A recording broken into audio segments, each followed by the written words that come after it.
Hello, welcome to another edition of Reading and Writing with Equip Classroom. Today's lesson is called Duck and Cover, and it is a miraculously true story of survival.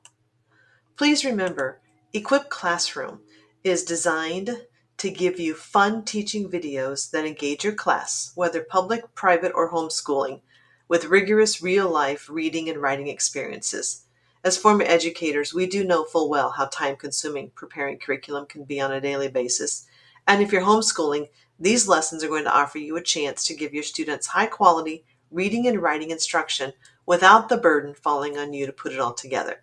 The videos and accompanying teaching decks are also super helpful if you need to prepare sub-lessons. They're done for you. Just send this video and your copy of the teaching deck to your sub and move on with your day. Therefore, this video has been created for you to use as a complete lesson or as a supplement to your own in-class instruction as you choose. Please visit the Equip website to learn how you can receive for free the matching teaching slide deck, the one you're looking at right now. The link to the website is simple, equipclassroom.org. Or you can find the hot link on the home page of our YouTube channel, in the details at the bottom of this video in that little narrative spot, or on the last slide of the teaching deck. And while you're at it, please subscribe to this YouTube channel at the end when prompted to do so.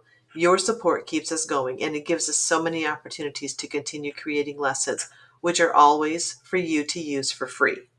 Finally, if you have any questions, or if you have any ideas for future topics that you would like us to cover, please email at janice@equipclassroom.org.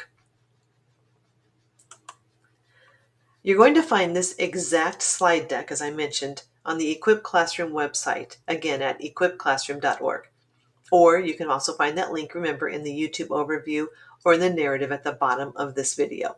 Every video and slide deck is free to anybody who wants to share some quality reading and writing experiences with students. You're welcome to make a copy of the slide deck once you receive it and modify it to fit your specific age and classroom. Most of our lessons are suited for middle and high school students. Please remember to follow these copyright requests when you are using and or modifying the material. Thank you. These directions are included for you to refer to in general usage of the video and teaching deck. And as always, we include references to the most significant standards and essential questions that will help you organize your lessons and pacing throughout the year. Today's lesson follows a super engaging strategy where students will preview new text, make a list of 10 key details from the text from memory, and then repeat this process. The focus is to give students practice at sight reading fluency and then selecting specific details that are key on some kind of a skill or claim. In this case, your students are learning how to identify keywords and phrases that show evidence of author's craft.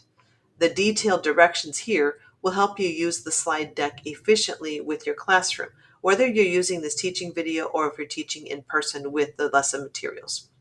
The next slide begins the student-centered portion of this lesson, so you'll probably want to cue the video up to this point when you use it in your classroom.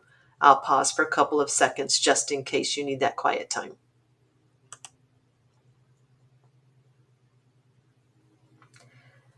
Hello class, welcome to today's reading topic. We are looking at a very common command, duck and cover. When you hear this command, what's the first thing you think of? Probably your earthquake drills. But when you look at this slide, what could possibly have happened with a ceiling fan that would have something to do with today's story? Because this ceiling fan has a significant piece in it.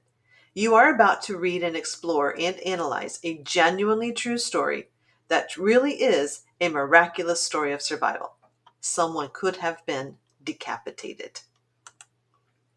Before we move on, though, to the story, I want to take a moment and think about these questions. We're reviewing author's craft and what you've studied so far. So group 1, you're going to work together to prepare the very best answer you can for question 1. Group 2, you're going to put a splendid answer together for question 2. Group 3, you're going to work on a fantastic way to summarize question 3's most important answers. And group 4, you get the idea. You might want to include examples from stories you've read in class so far as part of your answer.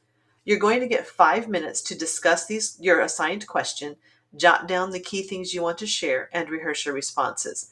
When the timer goes off, it's time for class discussion. At this point, your teacher may choose to pause the video or simply start the timer.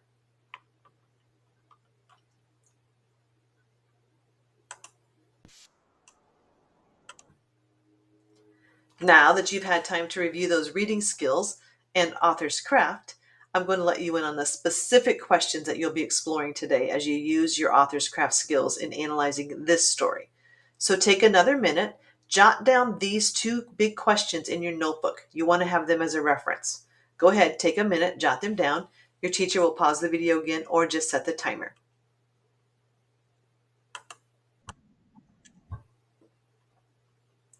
And now it's time to read the story. Get ready for this one hot and explosive story, and be careful not to lose your head. Take out your copy of the story, but do not highlight or mark on it at all. Just read it for the joy of reading. Remember, you only get 2 minutes, so you might want to read quickly first, and then go back and start reading again if you have time left over. When the timer goes off, you'll need to stop reading and turn your paper over. The teacher may pause the video at this point or just start the timer. All right, time's up. Turn your paper over, then open to the next clean page of your notebook. Put today's date at the top of the page and title it Time for 10. You will have 1 minute to write down 10 words or phrases that you remember from the story. You want to focus on words that show action, description, sensory language, things that really truly reflect author's craft. You should only write words or phrases, not long sentences. Your teacher is going to pause the video again and give you 1 minute to jot down your top 10 ideas. And now close your notebook. Take out your story again. You have 2 more minutes this time to reread the story. This time you're looking carefully for those descriptive words, phrases, or anything you might have missed the first time, or perhaps forgot. You are still not allowed to mark on the story though. You do not have anything in your notes that's additional. You're only getting 10 items. However, you can look for things that add to those 10 items. But right now you're only rereading and skimming back. You're not writing any notes down yet.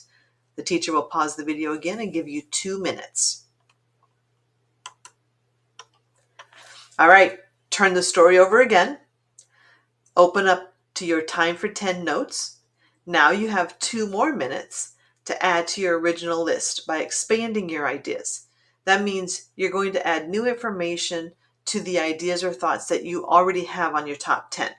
If you didn't get top 10 the first time, you can add to that, but you cannot go past 10 items.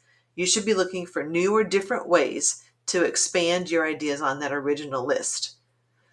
When you're looking for this, you may decide that you want to zero in on one specific author's craft technique that now stands out to you. Perhaps it's with descriptive language, imagery, figurative language. There are many others. But again, you can't add more than 10. You can expand on the 10 by using new evidence. You have 2 more minutes. Your teacher will pause your video now.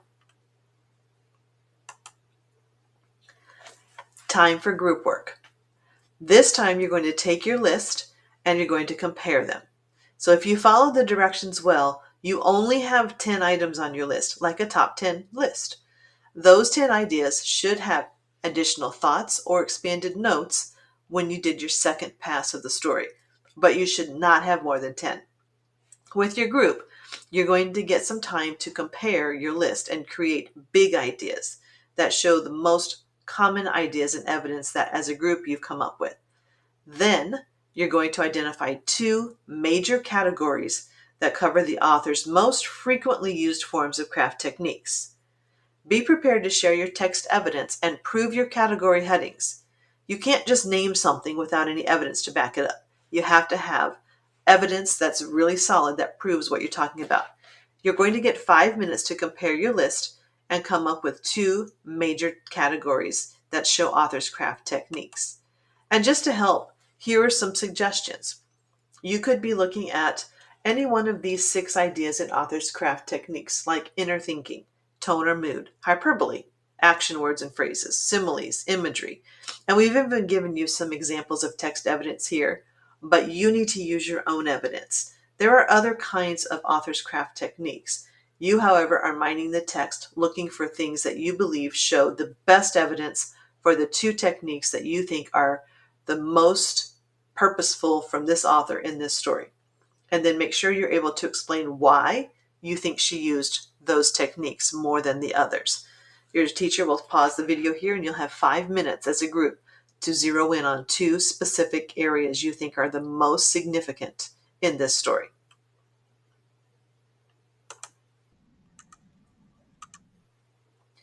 Now it's time to share. The teacher will pause the video here so that you can really take turns sharing what you've decided are your two, and only two, not 3 or 4, major craft technique that this author has used. Don't forget, when you're sharing, you need to explain why she chose those techniques. How do those techniques impact the tone, the characters, the conflict, the action? Why would she do that? And then once you have had a good class discussion, your teacher will continue from here.